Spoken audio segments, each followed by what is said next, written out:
2025 में कुछ महत्वपूर्ण तारीखें होंगी। उन तारीखों को हम आपके संग साझा करने जा रहे हैं, जबकि कुछ तारीखें ऐसी भी होंगी जिन तारीखों को हमको सतर्क रहने की आवश्यकता भी रहेगी। उपाय क्या करने होंगे, इन सभी बारीकियों को हम जानेंगे। उससे पहले हम जान लेते हैं कि आर्थिक दृष्टिकोण से, स्वास्थ्य के दृष्टिकोण से, नौकरी, कैरियर, व्यापार और लाभ की स्थिति क्या कुछ रहेगी इस महीने, इसको समझ लेते हैं। नवग्रह और 12 घरों का प्रभाव क्या कुछ मिलने जा रहा है, ध्यान दीजिएगा। सबसे पहले आपके राशि के स्वामी को ही जानते हैं कि स्वास्थ्य की स्थिति कैसी रहेगी। राशि के अधिपति बनते हैं देव गुरु बृहस्पति, और बृहस्पति पूरे इस महीने चतुर्थ भाव पर विद्यमान रहेंगे, जबकि इनका प्रभाव ठीक 13 तारीख को एक ऐसा समय आता है जब देव गुरु बृहस्पति पुनर्वसु नक्षत्र पर प्रवेश कर जाएंगे, अर्थात अपने ही नक्षत्र पर रहेंगे। स्वास्थ्य उत्तम रहेगा। धन की स्थिति, धन भाव पर मंगल की ये राशि है, 1 नंबर की राशि है, और इस समय पर मंगल स्वयं चल रहे हैं सप्तम भाव पर, और जिनकी 8वीं दृष्टि स्वयं अपने ही घर पर पड़ रही है। इसके आर्थिक मामले हमारे सुलझेंगे, आर्थिक हालात अच्छे रहेंगे।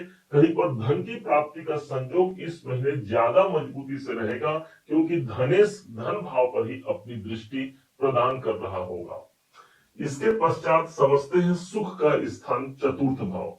यहाँ पर शुक्र और गुरु दोनों ग्रह बैठे हुए हैं। शुक्र हमारा स्वयं का धन है, तो देव गुरु बृहस्पति को हम भाग्य मानते हैं। इन दोनों का कॉम्बिनेशन चतुर्थ भाव पर मिलना, सुख, साम्राज्य, सुख की अनुभूति हम कर पाते हैं। जिस मार्ग से हमको सुख प्राप्त होना है, ये महीना हमको शांतिदायक महीना होगा। जहां पर एक विशेष उपलब्धि के लिए हम काम करते हैं, उस कार्य की पूर्णता से हमको शांति प्राप्त होता है। शुक्र जब भी चतुर्थ भाव पर बैठते हैं तो प्रॉपर्टी संबंधित कार्यों से हमको धन दिला जाते हैं, या फिर यूं कहें कि कोई नवीनीकरण का काम हमारे घर के अंदर इस महीने के खासकर 20 तारीख को ज्यादा मजबूत रहेगा।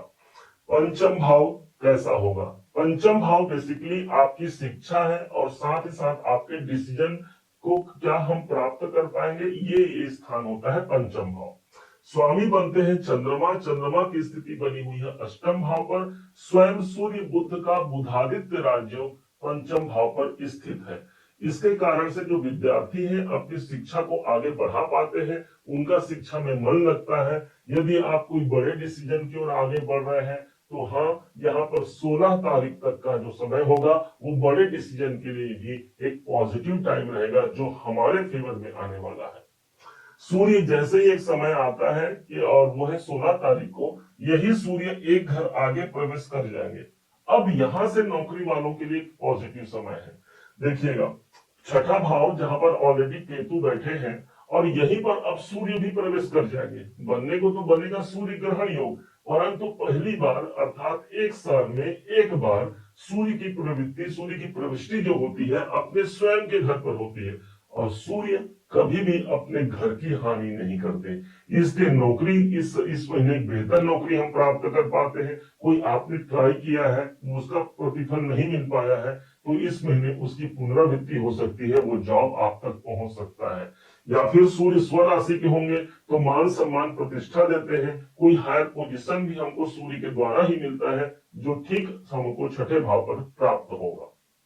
अब बिजनेस वालों के लिए व्यापारिक दृष्टिकोण से मंगल यहाँ विद्यमान है। मंगल हमारी एनर्जी है। हमारी एनर्जी कहाँ आ गई? व्यापार में आ गई। मंगल स्वयं प्रॉपर्टी, भूमि संबंधित कार्यों को दर्शाता है। तो जो लोग प्रॉपर्टी संबंधित काम कर रहे हैं, रियल एस्टेट में कार्य कर रहे हैं, या भवन निर्माण संबंधी कार्यों में जो संलग्न है, उनके लिए मंगल एक पॉजिटिव सिचुएशन है। वैसे भी देखा जाए किसी अन्य व्यापार के लिए भी मंगल, चूंकि धनेश स्वयं उठ करके सप्तम भाव पर आए हैं, दोनों को कंबाइन कर दीजिए तो धन और व्यापार, इन दोनों का समावेश हमको देखने को मिलेगा। आर्थिक पक्ष मजबूत होता है हमारे व्यापार के माध्यम से। अब भाग्य की स्थिति, नवम भाव सबसे महत्वपूर्ण। भाग्य स्वयं मंगल बनते हैं, और मंगल इस समय पर सप्तम भाव पर है। तो भाग्य उन्नति के जो सोर्स ये दिखा रहे हैं ना, कहां पर से हमारा भाग्य उन्नति होना है। कोई आपके मित्र हैं, उनके द्वारा भाग्य उन्नति हो सकता है। कोई मतलब आपकी कोई जीवन साथी या जीवन संगिनी है, कोई पार्टनर है, उसके माध्यम से हमारे भाग्य की उन्नति इस समय पर ज्यादा मजबूती से काम करेगा। उनका सपोर्ट लेकर के आप अपने भाग्य को ज्यादा मजबूत बना सकते हैं। हालांकि यहाँ पर मंगल एक ऐसी राशि पर है जो इनके शत्रु की राशि है, इसलिए हनुमान चालीसा का पाठ करना या सुंदर कांड का पाठ करना भाग्य की जागृति इस महीने हम तक पहुंचा जाएगा। कैरियर के परिप्रेक्ष्य से कैसा होगा? दसम भाव हमारा कैरियर है, 9 नंबर की राशि है, स्वामी बनते हैं गुरु, सबसे महत्वपूर्ण है ये हमारा कैरियर का भाव, क्योंकि गुरु की जो 7वीं दृष्टि है वो स्वयं कैरियर के घर पर पड़ रही है, मतलब कैरियर का भाव हमारा सेफ हो गया। ऊपर से 13 तारीख को ये पुनर्वसु नक्षत्र पर जाकर के, अच्छा ये पुनर्वसु नक्षत्र के स्वामी स्वयं देवगुरु बृहस्पति है, इसलिए भी दोहरे अर्थात दूसरा एक शुभ प्रभाव हमको कैरियर पर मिल गया।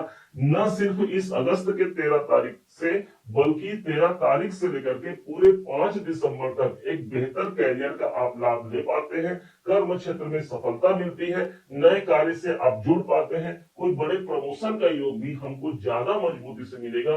अब चूंकि गुरु अपने स्वयं के नक्षत्र पर प्रविष्ट हो चुके हैं। लाभ की स्थिति, लाभेश जो बनते हैं वो शनिदेव हैं। शनिदेव इस समय पर आपको पता होगा कि ये वक्री अवस्था पर चल रहे हैं। वक्री होकर के ये शनिदेव हमको हमारे राशि पर ही मिले हैं। अच्छा, लाभ कहाँ आ गया? लाभ आ गया आपके खुद के राशि में, इसलिए हम अपना प्रयास करते हैं और लाभ के मार्ग तक हम पहुंच पाते हैं। बस एक ही चीज ध्यान देना है कि इस समय पर शनि हमारे लग्न पर रहेंगे, कुछ मेहनत हमसे ज्यादा करा सकते हैं, क्योंकि लाभेश होते हैं तो मेहनत से कहीं ज्यादा हमको लाभ भी यही शनिदेव प्रदान करा जाएंगे। अब आइए समझते हैं उन तारीखों को जो तारीखें हमारे लिए महत्वपूर्ण होने जा रही हैं। 7 अगस्त, 8, 9, 12, 13, 14, 16 और 17 अगस्त हमारे लिए अनुकूल साबित होंगी। इन दिनों में कोई महत्वपूर्ण कार्य पूर्ण होने की संभावना प्रबल रहेगी। इसके अलावा 1 अगस्त, 2, 10, 19, 27 और 28, 29 को हमको सतर्क और सावधान रहने की आवश्यकता भी रहेगी। इस महीने को सर्वश्रेष्ठ बनाने के लिए गाय को गुड़ और रोटी जरूर अर्पण कीजिएगा, जरूर खिलाइएगा। पशु पक्षियों को चारा भी दे सकते हैं पक्षियों को, इसके माध्यम से हमारा बुद्ध और मंगल स्ट्रांग होगा। यही वो उपाय होगा जिसके माध्यम से इस महीने को हम सर्वश्रेष्ठ महीना बना सकते हैं। उम्मीद है आप सबने इसे समझा, आप सबने इसे जाना है। यदि आपने इसे समझा है, जाना है, मेरे समझाने का प्रयास यदि आपको सार्थक लगा हो, मेरे समझाने का तरीका यदि आपको सार्थक लगा हो, तो हर बार की भांति इस बार भी अपना प्यार भरा लाइक और कमेंट करना कभी मत भूलिएगा। और हाँ, यदि अभी तक आपने चैनल को सब्सक्राइब नहीं किया है, सब्सक्राइब जरूर कीजिएगा। पुनः एक बार फिर आप सभी का दिवस बहुत मंगलमय हो, इन्हीं शुभकामनाओं के साथ। जय श्री राम।